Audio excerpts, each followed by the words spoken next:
Je suis socio-esthéticienne depuis 5 ans et j'interviens au sein de l'œuvre Faleret depuis 2 ans. Donc la socio-esthétique, qu'est-ce que c'est?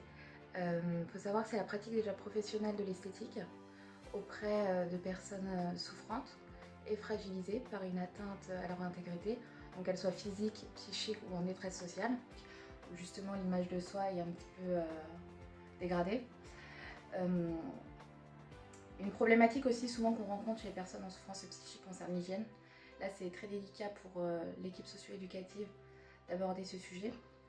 Le toucher, quant à lui, lors des séances et des soins, va plutôt favoriser la reconnaissance de leur corps, un corps qui est souvent désinvesti par la personne, et vraiment le reconnaître comme faisant partie d'un tout.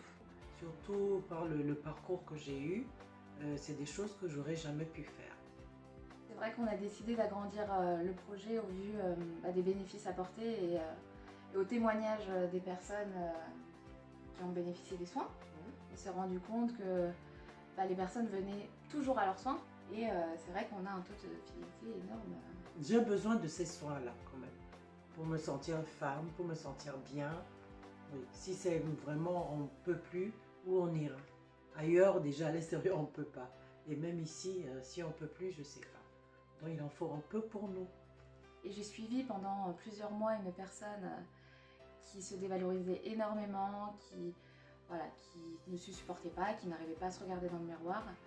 Et au bout de quelques mois, elle arrivait maquillée, elle pouvait dire qu'elle se trouvait jolie.